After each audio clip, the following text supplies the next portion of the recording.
Hello guys, welcome to our mini blog. कसे आहात सगळे? माझं नाव रेश्मा. तर मला एक टॉपिक शेअर करायचा होता तुमच्यासोबत.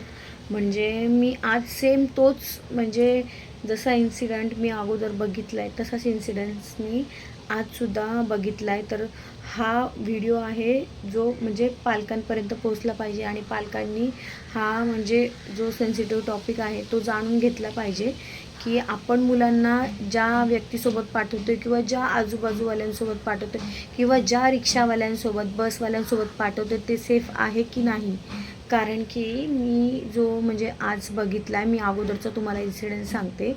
मी जॉबला होते, मी ब्युटिशियन आहे. तर मी जॉबला होते आणि मी बाहेर बसले होते, म्हणजे सलॉनच्या बाहेर बसले होते आणि स्कूलचे मुलं सुटले. आमच्या इकडे तिकडे वर्तकनगरमध्ये स्कूल होतं. तर स्कूलचे मुलं सुटले तर एक पॅरेंट्स बाईकवर मुलांना घेऊन चालला होता आणि सिग्नल लागला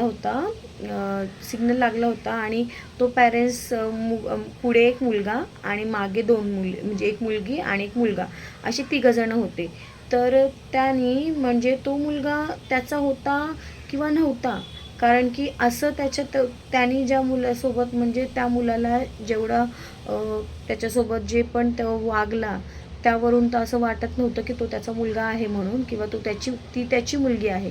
तर काय झालं, सिग्नल लागला, त्याने ते ब्रेक मारला गाडीला आणि त्या मुलीची बॅग मागे पडली, खाली पडली. तर तो एखादा आपल्या आपल्या त्याच्या जागी जर आपण असतो किंवा तर आपण एक साईडला गाडी घेतली असती, त्या मुलांना उतरवलं असतं, बॅग घेतली असती आणि मग बसवलं असतं की व्यवस्थित बसलीस का नाही. कारण की ती मुलगी एवढी मागे पडायला आली होती आणि तिचा जो पुढे होता तो पण मुलगा म्हणजे धरून बसला आणि तिची बॅग खाली पडली. तर तिला त्याने उतरवलं आणि तिला शिव्या घातल्या, तिला उतरवलं आणि ती अक्षरशः मुलगी फर्स्ट स्टँडर्ड किंवा सेकंड स्टँडर्डमधली मुलगी होती.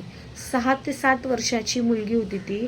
आणि ती मुलगी बॅग खाली उतरली, बॅग घेतली, बॅग तिची जड, आणि तिने स्वतःनीच ती बॅग अशी अडकवली आणि नंतर मग ती बाईकवर बसली.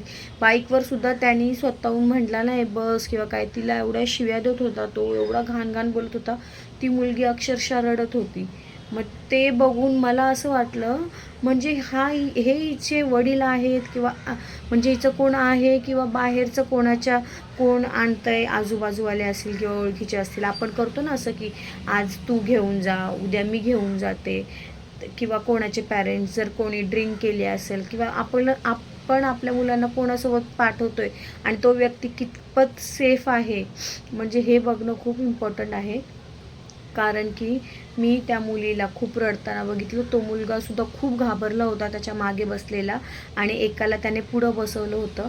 तर तो म्हणजे, आणि सिग्नल सुटला, मी तिकडे तोपर्यंत सिग्नल सुटला. माझी एक फ्रेंड होती, आम्ही दोघी जाणार होतो, पण सिग्नल सुटला आणि तो गेला, ती बसली आणि तो गेला तिकडून. तर मला असं वाटतंय की आपण रिक्षावाल्यांसोबत पाठवतो किंवा बसमध्ये पाठवतो किंवा आपण आजूबाजूवाल्यांसोबत पाठवतो की हां बाबा चला तू ह्याला घेऊन जा, आज मी उद्या घेऊन जाते.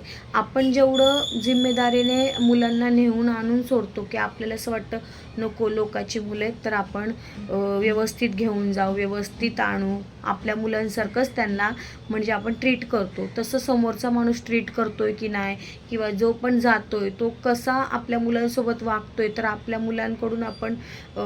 मुलांना आधीच आपण सावध केलं पाहिजे की जे पण आजूबाजूवाले असो किंवा आपले घरातले कोणी पण असो, की तुझ्यासोबत कसं बोलतात, तुला कशा पद्धतीने ट्रीट करतात. तर मुलांकडून आपण रोज विचारलं पाहिजे की हां तुला आज म्हणजे कसं आणलं, कोण काय बोललं का तुला, म्हणजे आपल्याला ते एक खात्री राहते की हां बाबा आपला मुलगा सेफ आहे की नाही. किंवा मला तर सगळ्यात म्हणजे इम्पॉर्टंट आहे की आपण स्वतःहून जाऊन मुलांना आणणं आणि आपण स्वतःहून जाऊन सोडवणं, हेच मला बेस्ट वाटते. कारण की तुम्ही बस लावली किंवा काही जरी केलं तरी पण त्या बसमध्ये मुलं किती एकमेकांना मारतात, किंवा मुलं काही गाड्यांमध्ये मावशा पण असतात, पण त्या कधी लक्ष देतात, कधी नाही देत. तर त्यामुळे तुम्ही आपली मुलं कितपत सेफ आहे ते बघा आणि मुलांकडून जाणून घ्या की तुम्हाला त्रास होतोय किंवा नाही होते, किंवा तुम्ही येताना जाताना तुम्हाला सेफ वाटतंय की नाही वाटत. ज्याच्यासोबत पण पाठवताय तुम्ही त्यांच्यासोबत, भलेही ते घरातले जरी असले तरी पण. तर हाच टॉपिक तुमच्यापर्यंत शेअर करावा वाटला म्हणून केला. आणि प्लीज तुम्ही आपल्या मुलांना विचारा की मुलं म्हणजे जाताना कशी जात आहेत, येताना कशी येत आहेत. आणि व्हिडिओ आवडला असेल तर लाईक करा, शेअर करा, सबस्क्राईब करा. भेटूया पुढच्या व्लॉगमध्ये.